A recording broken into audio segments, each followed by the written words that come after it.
Badanku berkeringat. Aku berusaha lari. Namun, dia ada di mana-mana. Dan suaranya yang khas membuat telingaku ingin rasanya pecah. Assalamualaikum warahmatullahi wabarakatuh. Jumpa lagi di Ngulik Horor. Pada video kali ini, Ngulik Horor akan menceritakan sebuah cerita yang disebut dengan Kampung Tumbal. Cerita ini ditulis oleh Abstrakim, yang linknya sudah saya sertakan di kolom deskripsi. Bagi para yang suka membaca, bisa klik link tersebut ya. Untuk tidak berlama-lama, langsung saja kita masuk ke pokok ceritanya. Masih bersama saya Edward dan juga Ngulik Horor. Oh ya, sebelum masuk ke pokok cerita, nama dan tempat kita samarkan dan juga ambil segi positif dari cerita ini agar kita tidak melakukan hal-hal yang tidak baik. Perkenalkan, namaku Andin. Cerita ini terjadi di tahun 2017. Kala itu aku kelas 1 SMA. Aku bersekolah di salah satu SMA ternama di kota terbesar Jawa Tengah. Pengalaman kali ini berawal saat sekolahku mengadakan acara wajib tahunan, Live In, di satu desa dan masih di Jawa Tengah juga. Live In adalah kegiatan untuk siswa tinggal bersama orang tua asuh beberapa hari, agar siswa merasakan hidup bermasyarakat di pedesaan yang serba terbatas. Dan acara ini hanya ada di sekolahku. Buat teman-teman yang tahu tempat live in-ku, tolong jangan ada yang komen ya, yang tahu tempatnya terutama. Karena aku takut warga desa tersebut marah atau tidak terima atas ceritaku kali ini. Hari itu, hari Selasa, kita berangkat kumpul di sekolah dan menikmati bus yang disewa sekolah. Kegiatan dilakukan satu angkatan saja tiap tahunnya. Kalau dibilang pelosok ya, kampung ini tidak terlalu pelosok. Hanya saja masih banyak kebun-kebunnya. Sekolahku sudah bekerja sama bertahun-tahun dengan kampung ini. Jadi mereka sudah pesan open gitu sama sekolahku. Karena tidak tahunya mereka dapat jatah anak asuh dadakan. Meskipun hanya 1 jam dari tempat aku tinggal, aku belum pernah ke kampung ini. Kampung ini mayoritas warganya bekerja di luar negeri atau bisa disebut menjadi TKI, kurang lebih begitu. Kalau aku nggak ngerantau kota-kota besar, jadi jarang banget anak-anak yang sudah lulus sekolah menetap di kampung ini. Kita bagi kelompok. Waktu itu ada 2 kampung yang bekerja sama dengan sekolahanku. 1 rumah untuk 2 siswa. Kala itu, aku mendapat 1 rumah bersama Maya, anak IPA yang begitu dekat denganku. Walaupun ini tergolong desa, tapi rumahnya gede-gede. Kayak si Mutia dan Lovia temanku, dia dapat ibu asuh yang rumahnya mewah. Sudah juga terpasang wifi di dalamnya. Nah, nasibku, ibu asuhku seorang janda, tinggal di rumah gubuk yang menurutku tak layak buat tinggal ibu. Kita panggil aja ibu asih ya. Ibu asih janda beranak 2, tapi anaknya sudah merantau semua. Bu asih tinggal seorang diri di rumah. Ini dia memiliki warung makan kecil di depan rumahnya. Rumah ibu asih paling depan kampung pinggir jalan. Kalau siang ramai, tapi kalau malam begitu sepi. Aku tidur di tempat tidur kayu, berkasurkan tipis, dan lampu berwarna oranye. Tahu kan, belum kuning itu. Jadi remang-remang dan semakin horor kesannya. Kamar mandi tak berlampu, belakang kebun, samping kebun. Sedih banget pokoknya kalau diceritain. Pertama datang kami disambut ramah oleh ibu asih. Sudah sediakan makan dan minum waktu itu. Setelah makan kami berkenalan dan berbincang-bincang. Dek, kalau bawa uang, uangnya digulung terus dikaretin ya, ucap ibu asih sambil menyodorkan karet gelang. Emangnya kenapa bu? Tanyaku polos. Ya karena memang aku nggak ngerti tujuannya buat apa. Emang di sini banyak pencuri bu? Maya yang tiba-tiba angkat bicara. Iya, tapi kasat mata, jawab Ibu Asih tenang dan tetap mengunyah onde-ondenya. Si Maya pun tiba-tiba mencengkeram tanganku sangat kuat. Tanda dia akan mengatakan sesuatu. Bu, kami ke kamar dulu ya, istirahat dulu, sambil menarik tanganku. Bu Asih mengangguk saja. Sesampai di kamar, Maria terlihat gelisah. Din, kamu ngerti kan yang dimaksud Ibu Asih? Enggak, jawabku cuek dengan menatap layar HP. Maksudnya pencuri tak kasat mata itu tuyul. Bentak Maya di depan wajahku. Sembrono, masa sih Mai? Tanyaku masih gak percaya. Secara aku baru tahu kalau ada tuyul. Di tempatku sama sekali tidak ada berita tentang tuyul. Selepas maghrib, Bu Asih memanggil kami untuk makan malam. Di sela-sela makan malam, Bu Asih bercerita bahwa di kampung ini hampir seluruh warganya memiliki peliharaan. Peliharaan yang dimaksud di sini ya kayak tuyul, gendruwo, pocong, bahkan yang berwujud macan putih. Hanya beberapa orang yang tak pakai pesugihan itu, termasuk Ibu Asih. Meskipun warga di sini rajin sholat, masih banyak yang musyrik begitu, ucap Ibu Asih sambil memainkan sendoknya. Aku dan Maya hanya diam, penasaran mendengarkan cerita Ibu Asih. Ada juga yang sadis, demi kedudukannya, rela mengorbankan istrinya untuk tumbal. Tapi kali ini, nada Ibu Asih sedikit pelan. Hampir-hampir kami berdua tidak mendengar suara Ibu Asih. Kami berdua terbelalak. Jujur, awalnya aku gak percaya. Masa sih ada orang yang setega itu? Kalau sudah selesai, piringnya tinggal aja ya, biar ibu yang beresin, ucap Ibu Asih sambil merapikan piring dan gelas bekas makan dia. Loh Bu, ceritanya belum selesai kok. Kali ini aku benar-benar penasaran.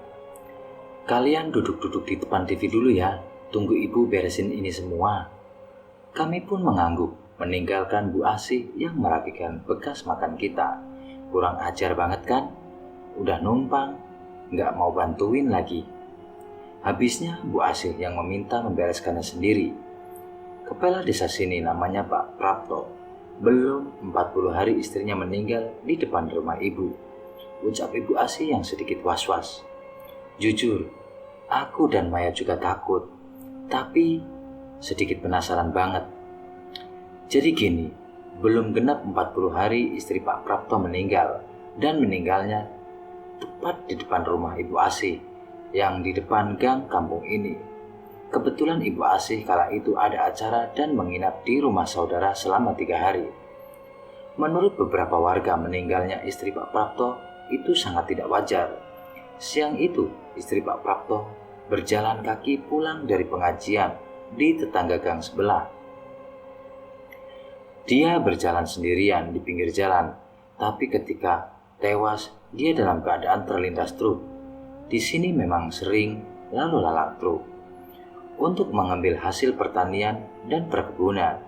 Yang dibilang tidak wajar di sini adalah dia berjalan, kenapa bisa sampai terlindas truk dan posisi tewasnya di tengah jalan. Waktu itu minim saksi, jadi nggak ada yang tahu bagaimana kecelakaan itu bisa terjadi. Ketika pulang ke rumah, baru Bu Asih diceritakan bahwa tadi siang istri Pak Prapto terlindas truk di depan rumahnya. Ada warga yang mengatakan bahwa Bu Prapto menjadi tumbal suaminya sendiri. Memang seminggu setelah meninggalnya Bu Prapto, Pak Prapto terpilih menjadi kepala desa. Padahal banyak warga yang tidak menyukai Pak Prapto. Entah mengapa dia bisa terpilih. Setelah meninggalnya istri Pak Prapto, malam harinya Bu Asih tidak bisa tidur. Gak ngerti apa yang membuat Bu Asih tidak bisa tidur. Tiba-tiba Bu Asih mendengar orang mengetok-ngetok pintu.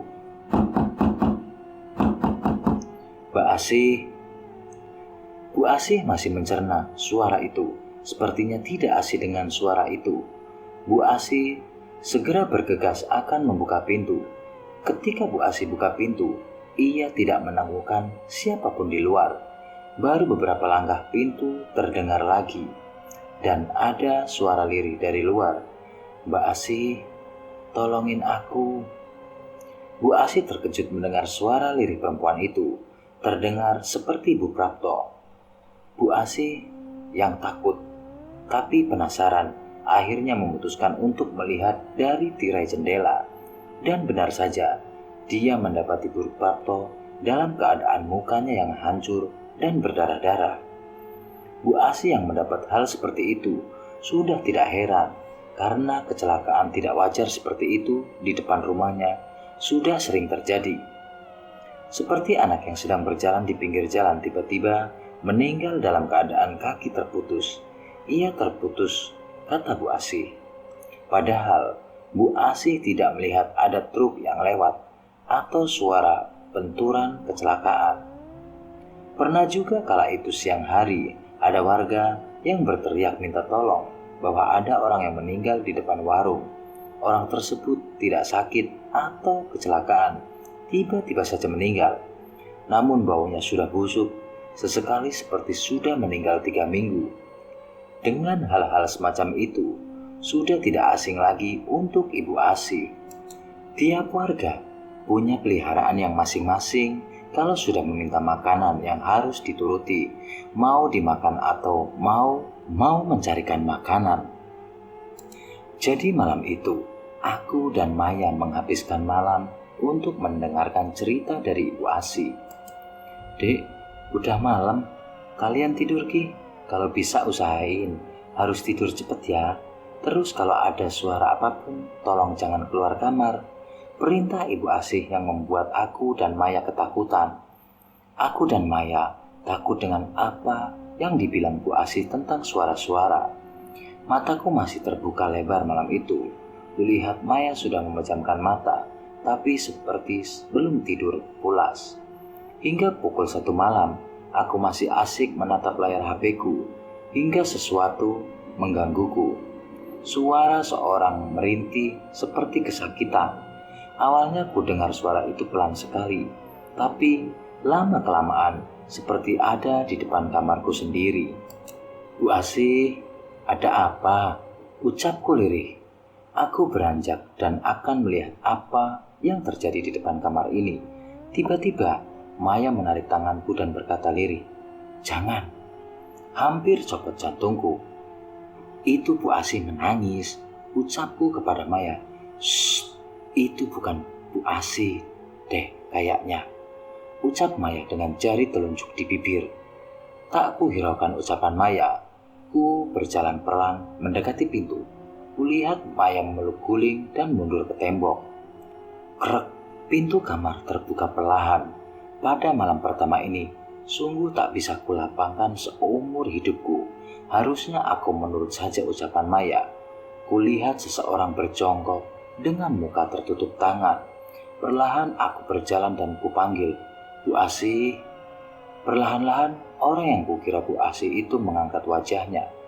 Dan betapa terkejutnya, wajah keriput hitam legam dengan seringai senyumannya, gigi hitam dan matanya merah. Tangan menjulur akan menarik kakiku, tapi dengan secepat kilat aku langsung berlari memasuki kamar. Ku banting pintu, wajahku pucat dan ketakutan sekali. Dari luar pintu kamar, wujud tadi menggedor-gedor pintu. Ku lari ke atas kasur. Di sebelahnya Maya. Maya malah nangis doang. Aku yang ketakutan banget juga ikut nangis. Tiba-tiba pintu kamar seperti berusaha dibuka. Aku dan Maya semakin ketakutan. Dan pintu kamar pun terbuka. Ya Allah, hampir copot jantungku. Ternyata Bu Asih. "Ada apa, Dek? Kok kalian nangis?" Ucap Ibu Asih khawatir. Kita berdua tetap menangis.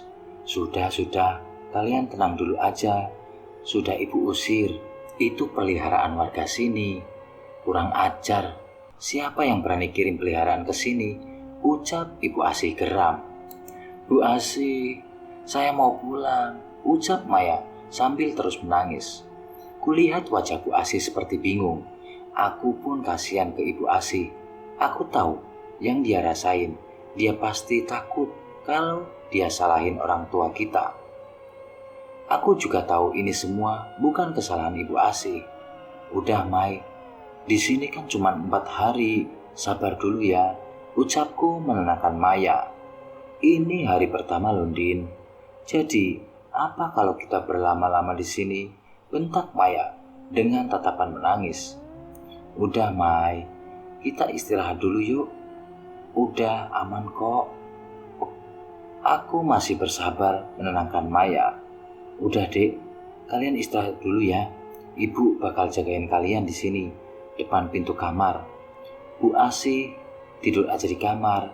Kasihan juga, besok Bu Asih jualan, ucapku. Kami pun tidur malam itu. Karena sudah terlalu lelah, aku tidak mendengar apapun dan terbangun waktu subuh. Aku membangunkan Maya dan mengajak Maya untuk berwudu. Awalnya Maya gak mau karena takut, tapi aku paksa. Pagi itu, kita ada kegiatan senam pagi dan acara bersih-bersih bareng warga desa. Kala itu aku tidak bersama Maya, karena Maya harus berkumpul dengan anak-anak IPA dan aku kumpul dengan anak-anak IPS. Kita dibagi beberapa regu untuk bersih-bersih desa ini.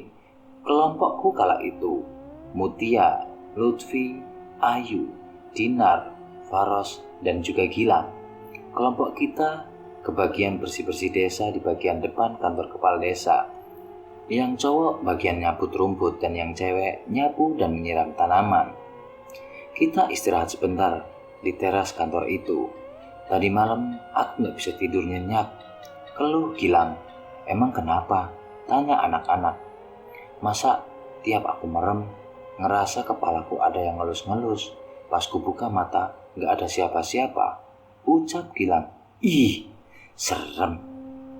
Syukurin kamu, ucap Mutia. Jangan gitu, mentang-mentang kamu tinggal di rumah bagus. Awas saja kalau kamu sampai ngalamin, sungut Gilang. Aku yang mendengar cerita itu hanya diam. Rasanya ingin bercerita, tapi aku sendiri takut. Din, ngapain kamu diam aja? Kamu dapat gangguan juga? Tanya Faros. Enggak kok, cuma capek aja, ucapku. Alah, kamu mah gitu doang Lang. Lah aku lebih serem lagi. Tiba-tiba Dinar buka suara. Aku kaget, langsung mendengar ucapan Dinar. Emang apanya yang serem? Jawab Mutia. Semalam, aku sama Rika, anak IPA, lagi duduk-duduk di teras rumah Pak Dalan, ortu asuh mereka. Tiba-tiba, bau bunga. Terus aku dengar ada suara wanita ketawa, melengking keras banget. Aku langsung aja lari masuk ke rumah. Rizka ku tinggal, tapi dia nggak nyusul-nyusul. Aku lari, Rizka malah pingsan. Cerita Dinar yang membuat bulu kuduku berdiri. Sebelum selesai, tiba-tiba terdengar suara brak dari atas atap kantor Bapak Kepala Desa. Berdirilah kita serentak. Terus jatuhlah sebuah kelapa tua berwarna coklat. Jatuh dari atap ke tanah. Mungkin biasa aja, tapi di sini nggak ada pohon kelapa. Kelapa itu, tapi kenapa ada kelapa jatuh ke atap ya? Aneh kan? Kita nggak banyak omong, langsung lari dari kantor itu. Loh, kok sudah pada balik? Memangkah sudah selesai bersih-bersih kantor saya? Tanya Pak Prapto. Tapi yang buat aku gak nyaman tatapan Pak Prapto ke aku. Jijik deh kalau inget tatapan dia. Kayak otak mesum gitu. Sudah Pak, jawab Faros sambil meninggalkan Pak Prapto. Sebenarnya aku tahu kalau Faros itu aslinya ketakutan. Kayaknya kampung ini serem deh, ucap Ayu. Jangan bilang begitu, ucap Dinar. Kami pun pulang ke rumah asuh kami masing-masing. Tiba-tiba pukul 5 sore, ada siaran dari masjid bahwa ada berita lelayu. Inna ilahi wa inna ilahi roji'un. Telah berpulang ke rahmatullah Bapak Parmin binti Parjo. Aku masih mengingat-ingat siapa Bapak Parmin ini, seperti tidak asing bagiku. Bapak Parmin ini tukang kebun kantor kepala desa. Beliau belum terlalu tua. Kalau aku lihat sih, sekitar 40-an.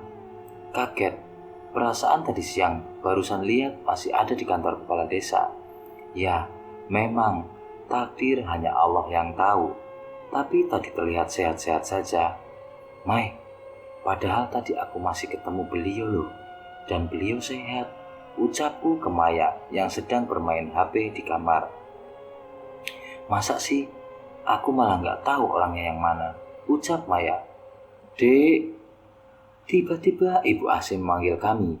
Iya Bu, kami berdua pun keluar menghampiri Ibu Asih. Dek, Ibu mau melayat, tetangga ada yang meninggal. Nanti kalau mau makan itu sudah ada makanan di meja ya. Seperti biasa, aku dan Maya sholat maghrib berdua. Setelah sholat maghrib berdua, kulihat Bu Asih belum datang. Mai, mau makan sekarang atau nunggu Ibu Asih? Tanyaku kepada Maya. Ntar aja deh, Din, aku mau ke rumah asuh temanku ya. Tapi ntar balik kok, ucap Maya sambil menyisir rambut. Matilah aku, bakal di sini sendiri. Tapi aku tetap bersikap tenang, sok pemberani. Ya udah, jangan malam-malam ya. Ntar Bu Asih khawatir, pesanku kepada Maya yang mulai meninggalkan rumah. Bismillah aja deh, aku beraniin di rumah sendirian. Biar nggak suntuk, aku pun menyalakan TV. Sambil kumainkan HP. Jadi TV-nya cuma buat rame-rame aja, biar nggak sunyi-sunyi. Hehehe. Aku dari awal udah bilang, ya kalau rumah Ibu Asih ini di pinggir jalan. Jadi kalau siang tuh lumayan rame, tapi kalau malam sepi banget. Azan Isya pun berkumandang. Aku pun mau melaksanakan sholat, tapi nggak berani wudhu sendirian. Padahal kamar mandi ada di dalam rumah, tapi buat beranjak dari TV aku nggak berani. Akhirnya sholat pun aku tunda. Apalah daya, iman dan ketakutan lebih besar ketakutanku. Tiba-tiba ada seorang mengetuk pintu. Langsung aku beranjak bergegas membuka pintu. Ketika aku buka, nggak ada siapa-siapa. Sial banget, udah dikerjain aja. Langsung cepat-cepat ku banting pintu, tapi baru beberapa langkah pintu sudah diketuk lagi. Namun kali ini, Assalamualaikum. Ada suara salam, suara seorang pria yang tak asing suaranya, yaitu suara Pak Prapto. Untuk apa beliau kesini? Bukankah warga ada yang sedang berduka? Ada apa dia kesini? Buru-buru aku buka pintunya lagi. Yang buat aku terkejut adalah suara siapa itu tadi. Gak ada orang. Brak! Ku banting pintu lebih keras. Langsung lari deh ke tempat TV lagi. Aku melihat jam dan aku lihat sudah jam 19.47. Tapi Maya dan Bu Asih belum juga pulang. Ku keraskan TV dan tiba-tiba pintu terbuka. Asli, aku gak berani nengok. Tapi tetap aku paksakan. Dan yang masuk ternyata adalah Ibu Asih. Alhamdulillah, aku lega banget. Bu Asih menutup pintu dan langsung jalan ke arah kamar beliau. Kok Bu Asih diem aja ya? Kenapa gak nyapa aku dan mencari Maya? Aku diamkan saja, setidaknya aku bersyukur kalau beliau sudah pulang. Selang beberapa menit, aku mendengar sesungguhkan suara tangisan Ibu Asih. Ada apa dengan Ibu Asih? Sungguh aku dengar tangisan beliau seperti tangisan yang sangat kesedihan, mendalam. Apa mungkin Bu Asih menangisi meninggalnya Pak Parmin ya?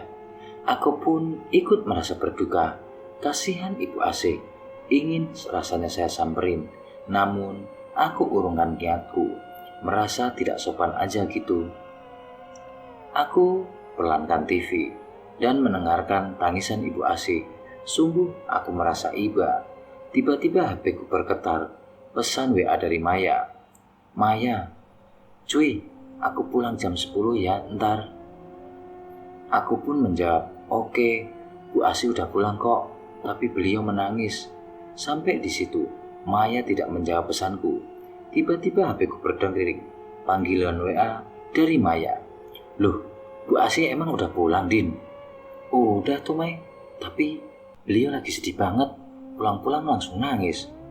Emang kamu nggak dapet SMS dari Bu Asih ya, Din? SMS apaan emang? Belum aku cek. Bu Asih memang punyanya HP jadul, jadi bisanya cuma SMS. Coba kamu buka SMS Bu Asih. Aku matikan telepon dan aku buka SMS. Bu Asih, Dek, Ibu malam ini belum tahu pulang jam berapa. Kalian istirahat duluan aja ya, nggak usah nunggu Ibu.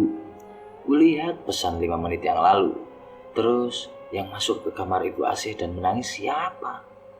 Tiba-tiba suara tangisan itu berubah jadi suara ketawa yang sangat melengging di telinga. Berasa tubuh kaku, jantungku sudah hampir copot, keringatku menetes. Tak terasa, badanku pun ikut bergetar. Kulihat bayangan seorang akan keluar dari kamar Ibu Asih, hingga wujud itu menampakkan wajah seramnya. Nenek yang waktu itu aku lihat, wajahnya hitam lekat, gigi hitam bermata merah, tersenyum ke arahku. Dan saat itu aku sudah tidak ingat lagi. Aku rasa badanku panas sekali dan aku coba membuka mata. Namun di sekitarku sudah ada Ibu Asih, Maya, Pak Ilham, dan beberapa temanku lainnya. Aku terkejut. Apa yang sedang terjadi? Ku coba mengangkat tubuhku yang begitu lemas. Jangan bangun dulu, Dek. Tiduran aja, ucap Ibu Asih mencegahku untuk bangun. Ada apa ini, Mai? Kok badanku lemes banget? Ucapku sambil melihat Maya yang terus menangis. Maya hanya diam dan tetap menangis. Ku ingat apa yang terjadi. Iya, aku melihat wujud seorang nenek yang menyeramkan. Karena Dek Andin yang sudah bangun. Sekarang kita semua pulang ke tempat masing-masing, biar Bu Asih dan Maya yang menemani Dek Andin, ujar Pak Ilham. Pak Ilham adalah ustadz di kampung ini. Pak, saya ikut teman-teman saja, tangis Maya sambil memegang tangan Pak Ilham. Sebagai teman yang baik, kamu lebih baik menemani Dek Andin di sini ya. Toh, sudah ada Ibu Asih, ucap Pak Ilham dengan lembut sambil tersenyum menenangkan Maya. Baru 2 hari di sini, tapi sudah sangat menyiksa. Aku pun telepon papaku, biar dijemput. Tangisan Maya semakin menjadi-jadi. Aku tarik tangan Maya yang memegang HP, akan segera menelpon papanya. Mai, kamu jangan egois, bentakku. Maya malah menatapku geram.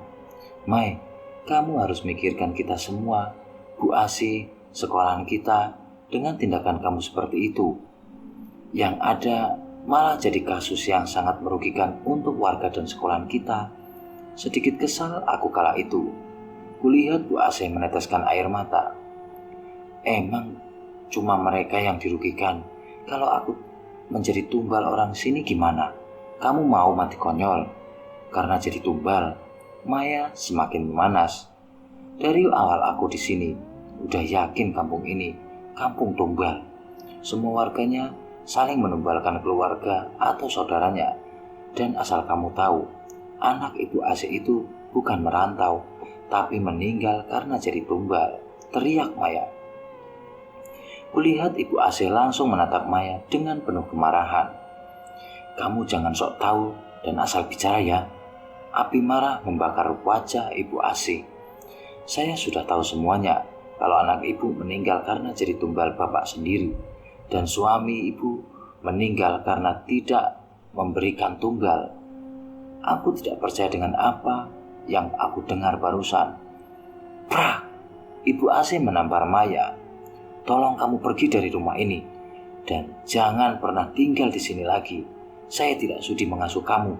Bu Asih yang semakin murka mendorong Maya untuk keluar dari rumah. Pak Ilham menarik Ibu Asih dan menenangkannya. Anak-anak yang lain membantu Maya berkemas untuk pergi dari rumah Ibu Asih. Saya jijik melihat tingkah Anda yang seolah-olah tidak berdosa. Pasti sebenarnya yang punya pesugihan tumbal itu Ibu Asih kan? Olok Maya ke Ibu Asih. Terus saja fitnah aku. Jangan salahkan aku kalau ada apa-apa yang terjadi sama kamu, ancam Ibu Asih yang membuat aku ngeri. Semua yang terjadi di hadapanku seperti mimpi. Kepalaku semakin pusing sekali. Aku pun tertidur malam itu tanpa tahu ada yang terjadi. Keesokan harinya, ketika aku membuka mata, Bu Asih tertidur dengan keadaan duduk di sampingku. Bu Asih, Bu, aku goyangkan badannya. Dek, sudah bangun, ucap Ibu Asih. Kulihat Ibu Asih sudah menjadi Ibu Asih yang seperti biasanya, bukan Bu Asih yang menyeramkan seperti semalam. Dek, maafkan Ibu ya. Bu Asih kembali meneteskan air matanya. Maafkan kenapa Ibu? Sambil aku usap bahunya untuk menenangkan. Masalah kejadian semalam, kini tangisan beliau semakin sangat mendalam. Sudah Bu, saya nggak apa-apa kok, ucapku iba melihat Ibu Asih seperti itu. Dek, sebenarnya apa yang dikatakan Dek Maya itu benar, ucap Ibu Asih sambil menatapku. Dek, benar gimana maksudnya nih? Batinku. Maksudnya Bu, anak-anak saya sebenarnya bukan merantau, tapi mereka sudah meninggal dijadikan tumbal oleh suami saya. Jantungku semakin berdegup kencang. Sumpah, ngeri juga mendengar ucapan Ibu Asih. Aku pun semakin takut. Saking takutnya aku sadar mundurkan diri ke tembok. Bu Asih pun berdiri dan menghapus air matanya. Kemudian dia tersenyum. Tenang, kamu anak baik kok. Ibu gak bakalan nyakitin kamu. Yang penting kamu gak macem-macem sama ibu. Wajah Bu Asih berubah sedikit menyeramkan lagi. Dadaku serasa sesak. Pengen nangis rasanya. Bu Asih kembali tersenyum. Kasih Bu Asih seperti biasanya. Shh, kamu mandi sana dek. Sambil berjalan meninggalkanku. Nafasku kembali dan serasa ngos-ngosan. Apa yang sebenarnya terjadi sama Ibu Asih? Pukul 9 pagi, Kamis. Semua dikumpulkan untuk apel, acara yang dilakukan selanjutnya. Ku cari-cari Maya, tapi tak aku temui dia. Aku bertemu Ines, anak IPA yang sekelas dengan Maya. Hai Ines, Maya di mana ya? Tanyaku sambil mendekat ke arahnya. Andin, udah sembuh. Kamu gak tahu ya? Maya kemarin kesurupan dan demam. Ya, jadi dibawa pulang ke rumah. Senyum Ines. Hah? Ini seriusan? Tanyaku tak percaya. Ines mengangguk dan berpamitan denganku untuk kembali ke barisan anak IPA. Aku hampir jatuh karena terkejut dengan apa yang terjadi. Apakah sebenarnya Ibu Asih orang jahat?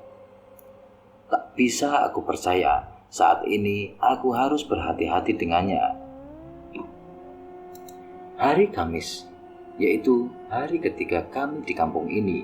Begitu banyak pertanyaan yang ditujukan kepadaku oleh teman-teman. Namun kali ini aku tidak mau banyak bicara. Aku malas untuk berbicara, atau lebih tepatnya, aku takut sama Ibu Asih. Kalau dia tahu cerita-cerita terus, dia marah gimana? Sial, malam Jumat, aku harus tinggal berdua dengan Ibu Asih. Yang baru aku ketahui, ternyata dia lebih menakutkan daripada Pak Prapto. Malam ini, aku putuskan untuk menginap di rumah Mutia dan Lutfi. Kan enak, adem, wifi, lancar. Setelah kegiatan, aku berjalan bersama Mutia dan Lutfi. Mereka bercandaan gitu kan. Aku hanya diam, gak tahu kenapa. Aku ngerasa gak nyaman dan resah banget. Aku takut kalau aku korban tumbal Ibu Asih. Aku takut Maya kenapa-napa. Kulihat jam sudah menunjukkan pukul 5 sore. Kita sampai di rumah asuh Mutia. Aku bergegas mandi dan memakai baju seadanya punya Lutfi karena baju kita seukuran. Oh iya, rumah Bu Asih dan rumah Ibu asuh Mutia nggak jauh. Bu Asih kampung 1, ini kampung 2. Kalau dari rumah Bu Asih ke kampung ini harus melewati kebun yang lumayan agak rimbun dan serem. Gak ada penerangan sama sekali. Allahu Akbar, Allahu Akbar. Mendadak azan maghrib terdengar telah tiba. Aku, Mutia, dan Luffy menunaikan sholat maghrib berjamaah di kamar. HP-ku berbunyi sekali, menandakan ada panggilan telepon. Tapi aku tak menghiraukannya. Aku tetap melanjutkan membaca Al-Quran sambil menunggu azan Isya. Tak terasa 2 juz telah aku baca, hingga azan Isya pun berkumandang. Aku melanjutkan sholat Isya, dan aku kembali tadarus untuk menyelesaikan 3 juz. Kira-kira pukul 7:30 aku telah selesai. Aku lihat HP ada beberapa panggilan dari Ibu AC dan teman yang berada di satu kampung bersamaku. Bu AC mengirimkan pesan, "Dek, di mana? Ibu khawatir." Khawatir, batinku. Khawatir korban tumbal lari. Aku memutuskan untuk tidur karena lelah sekali. Aku sama sekali tidak memikirkan Ibu AC. Aku sendiri benci dengan dia. Baru aku pejamkan mata. Aku dibangunkan oleh Mutia. Dia memberitahuku bahwa Ibu AC, Pak Ilham, beserta 2 guru mencariku sampai ke sini. Aku nangis kala itu dan tak mau kembali ke rumah itu. Aku sangat takut. Tapi Ibu AC memelukku dengan wajah sedih seperti seorang ibu yang kehilangan anaknya. Jujur, aku pun makin jijik lihat wajah dia. Toh dia yang mengorbankan kedua anaknya. Dia terus memohon dan menangis agar aku pulang. Entah kenapa, malam itu aku pun luluh mau pulang ke rumah Ibu AC. Toh yang menumbalkan anaknya adalah suaminya, pikirku. Sesampainya di rumah Ibu AC, sudah disediakan makanan. Aku pun makan malam berdua bersama Ibu AC. Walaupun aku sudah mau ke sini, perasaan takut itu masih sangat menghantuiku. "Dek, nanti tidurnya Ibu temenin ya, biar Dek Andin gak takut." Bu AC membuka percakapan kepadaku. Aku membalasnya hanya dengan senyuman, seperti biasa membereskan semuanya Ibu AC. Aku langsung masuk kamar karena aku benar-benar capek banget dan badanku sakit semuanya. Tak terasa, aku sudah tidur pulas dan aku pun bermimpi.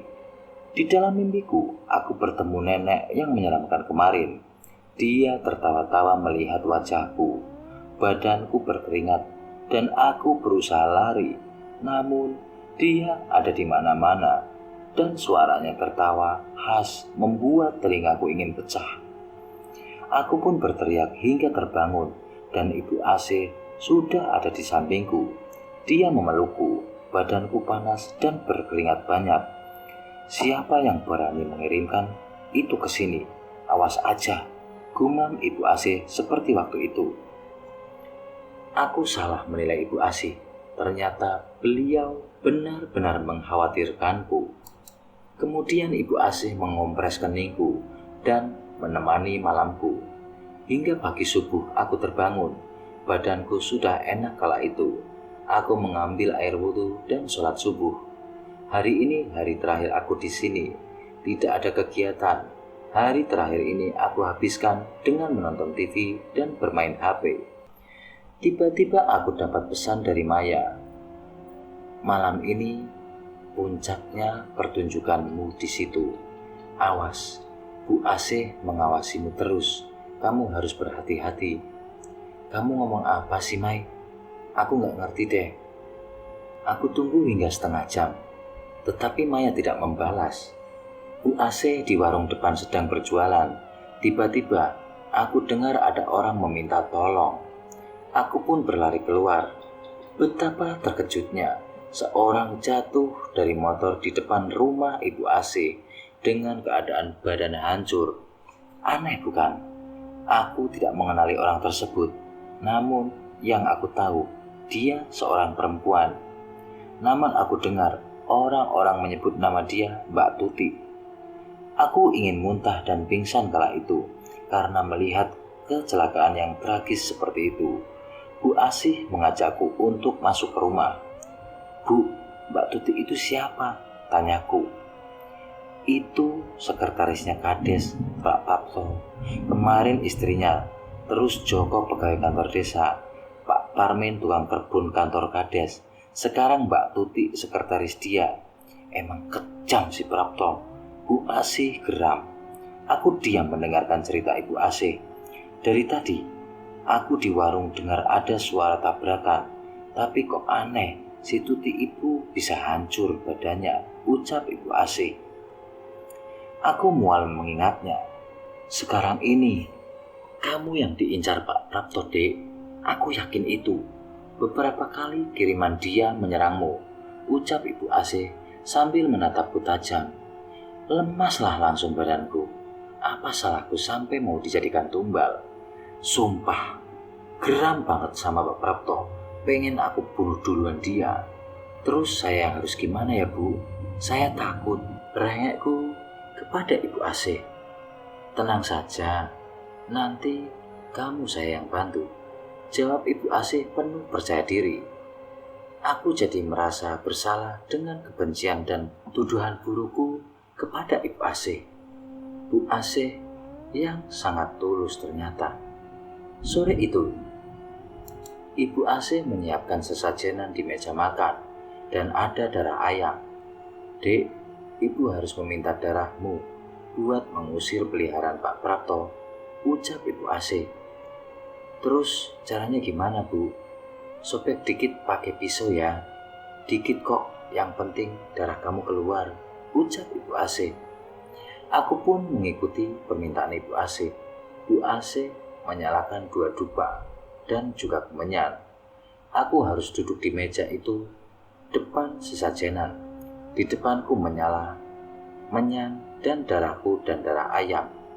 Dek, Ibu mau melayat ke rumah Mbak Tuti. Adik di rumah dulu ya, pamit Ibu Asih. Tapi Bu, saya takut. Aku benar-benar takut pada waktu itu. Kamu aman kok. Kamu harus duduk di sini terus hingga saya pulang. Jangan kemana-kemana ya, Dek. Jangan pernah tinggalin sesajen ini kalau kamu masih mau hidup. Tapi kalau saya mau sholat maghrib gimana, Bu? Kamu pengen mati? Bentak Ibu Asih sambil melotot. Aku cuma menggeleng dan juga menangis. Nah, nurut ya, Dek, ucap Ibu Asih sambil mengelus kepalaku dan juga tersenyum. Azan maghrib pun berkumandang. Tiba-tiba terdengar suara pintu diketuk. Aku tak berani beranjak. Bu Asih juga berpesan juga jangan pernah membuka pintu jika ada yang bertamu. Pokoknya aku tidak boleh kemana-mana. Aku cuman disuruh duduk di sini. Tiba-tiba angin kencang membuka pintu rumah Ibu Asih. Seseorang masuk ke dalam rumah. Betapa terkejutnya aku. Tanganku bergetar. Begitu hebatnya. Tubuhku kaku dan tak bisa bergerak sedikit pun. Nenek tua itu semakin mendekat ke arahku. Aku berusaha berteriak, namun sudah tidak bisa. Jantungku berdetuk sangat kencang. Badanku memanas. Ndak usah takut, Cok. Nenek itu mendekat dan mengusap rambutku. Tubuhku bergetar hebat. Aku lirik ke arahnya. Sungguh menyeramkan sekali wajahnya. Tiba-tiba dia mencekiku hingga aku sulit bernapas. Aku berusaha melepaskan cekikan itu sampai menyan dan sesaji di meja berantakan. Cengkraman nenek itu benar-benar kuat sampai aku benar-benar gak bisa bernapas. Aku tendang nenek itu sampai cekikan itu terlepas dan dia terjatuh. Aku terbatuk-batuk hendak mau lari. Nenek itu berubah wujud menjadi sosok berbulu tinggi, bermata merah, dan bertaring. Kukunya hitam, sangat panjang. Kemudian digenggamnya kakiku, kuat sekali, hingga aku terjatuh duduk di lantai. Aku berusaha berteriak, tapi tak terdengar. Lalu makhluk itu mencekiku kembali, hingga terdengar teriakan. Cukup, berhenti! Teriak seseorang ke dalam rumah. Betapa terkejutnya aku. Orang tersebut adalah Pak Prapto. Apa benar inilah Pak Prapto? Aku menangis kencang. Makhluk tadi melempar Pak Prapto sampai ke tembok. Di situ datang pula Pak Ilham, ustadz di kampung ini. Mereka berdua membacakan doa-doa, tapi makhluk ini malah semakin marah. Aku pun berusaha berdiri dan berlari, tapi dia menjaga kakiku dan dia mendorongku hingga aku jatuh terlentang. Di kakiku masih berbekas luka sampai sekarang dan menjadi keloid sampai sekarang. Tubuhku lemas. Kulihat makhluk itu menyerang Pak Ilham dan Pak Prapto. Tubuhku lemas sesekali. Selang beberapa menit, datanglah beberapa orang. Salah satunya adalah Maya dan guru agama di sekolah kami. Dan ada beberapa orang lagi. Maya sempat menolongku dengan membangunkanku. Tapi aku tak sadarkan diri hingga aku tak tahu apa-apa yang terjadi. Ketika aku tersadar, semua orang sedang menangis. Kulihat Maya tergeletak lemas di sampingku dengan luka di wajahnya. Kala itu, aku hanya terdiam karena lemas dan tidak bisa berkata apa-apa. Kakiku perih, leherku kaku sekali. Orang-orang tadi sekelilingku membaca Yasin. Kulihat Maya bergerak-gerak dan berteriak. Aku pun kaget. Yang tadinya lemas jadi bangun dan terduduk, takut banget soalnya. Akhirnya aku diturunkan dan dituntun keluar dari ruangan itu. Dan yang ada di dalam ruangan itu hanya Pak Ilham dan rekan-rekan yang tak kukenal. Karena aku lelah sekali, aku pun tertidur pulas. Yang kuingat ada seorang ibu berjilbab yang mengelus-elus luka di kakiku dan leherku. Pagi harinya, tubuhku sudah kembali mending dan sekolahku sudah bersiap-siap untuk pulang ke kota. Aku lihat Maya juga sudah sadar dan juga mendingan. Namun wajahnya ditambal pakai perban. Sebelum pulang, aku dan Maya diajak berkumpul di kantor kepala desa. Awalnya aku menolak. Jujur, aku takut dan malas bertemu Pak Prapto. Aku begini karena dia. Dari awal Bu Asih udah bilang orang yang paling tega membunuh dan menumbalkan istrinya adalah Pak Prapto. Udah Din, kita ikut aja biar kamu juga tahu cerita yang sebenarnya dan apa yang terjadi di sini, ucap Maya kepadaku. Akhirnya aku pun menuruti ajakan Maya. Sesampainya di kepala desa, sudah ada Pak Prapto, Pak Ilham, Pak Santo kepala sekolah kami, dan Ibu Indri wanita yang menyembuhkan lukaku. Kami pun dipersilahkan masuk dan duduk. Aku sangat malas menatap wajah Pak Prapto. Namun akhirnya Pak Prapto meminta maaf dan menjelaskan apa yang terjadi sebenarnya. Jadi aku salah menilai Pak Prapto. Dia sebenarnya baik dan warga di sini tidak memiliki peliharaan. Justru yang punya peliharaan itu adalah Ibu Asih. Wanita tua yang meneror itu adalah peliharaan dia. Dan ternyata rumah yang aku tinggali itu bukan rumah Ibu Asih. Bu Asih memiliki 4 sawah, peternakan sapi, dan pertanian bakau, dan juga yang lain-lain. Jadi awalnya Ibu Asih ini bekerja menjadi TKI. Suaminya adalah seorang kades, namun ketika dia pulang kampung, dia membawa 2 anak hasil hubungan gelap di luar negeri. Karena dia tidak diizinkan suaminya untuk menjadi TKI lagi, hidupnya sangat krisis, hingga ia berpikir buat memiliki persugihan dan peliharaan. Rumah yang aku tempati ini, ya rumah peliharaan Ibu Asih. Makanya banyak warga yang meninggal tidak wajar di depan rumah Ibu Asih. Ada orang meninggal itu meneror Ibu Asih. Sebenarnya dari awal yang diincar peliharaan Ibu Asih itu Maya. Tapi karena ternyata si Maya ini punya penjaga dan memiliki kelebihan, jadi akulah yang terkena imbasnya. Jadi gini guys, si Maya geger ingin pulang ya karena dia tahu bakal ada yang ditumbalkan Ibu Asih. Sekarang Ibu Asih sedang buron alias dalam pencarian. Warga dan Pak Prapto pun tak menyangka orang yang menghabisi istrinya adalah Ibu Asih. Bahkan anak dan suami Ibu Asih juga menjadi korban tumbalnya. Sebenarnya aku udah kuat guys, pengen nuntut Bu Asih, tapi ya gimana, aku lebih baik segera pergi dan tak mau berurusan dengan Ibu Asih. Kalau soal tuyul, itu memang banyak yang pelihara tuyul, tapi bukan dari kampung ini, tapi di kampung lain. Cuman tuyulnya larinya ke kampung ini. Setelah kita semua pulang dari sana, aku diruqyah sampai beberapa bulan baru sembuh.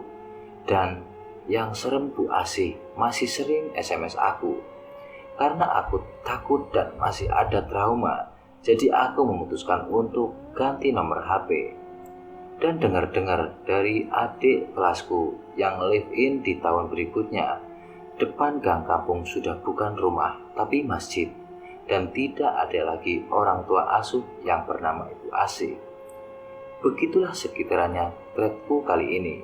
Sekarang yang masih tersisa bekas luka di kaki sama di leher, masih kayak garis-garis begitu. Namun aku sangat bersyukur masih hidup, dan Maya setelah itu pindah sekolah, rumah, dan kota. Aku sudah tidak pernah lagi kontak dengan Maya. Aku mendengar bahwasannya Maya melanjutkan studinya di luar negeri. Dan cerita itu sampai di sini dulu ya teman-teman. Ambil hikmah dari semua apa yang ada di dalam cerita ini, agar kita menjadi lebih baik ke depannya. Bukan ambil contoh jelek dari cerita kali ini. Oh ya, bagi teman-teman yang baru masuk atau baru mengikuti channel Ngulik Horor, silahkan klik like, komen, dan juga subscribe-nya agar tidak ketinggalan notifikasi dari video Ngulik Horor yang terbaru. Dan saya minta tinggalkan pesan pada kolom pesan guna membangun channel ini lebih baik, dan lebih baik lagi ke depannya. Sekian dari saya Edward dan juga Ngulik Horor. Wassalamualaikum warahmatullahi wabarakatuh.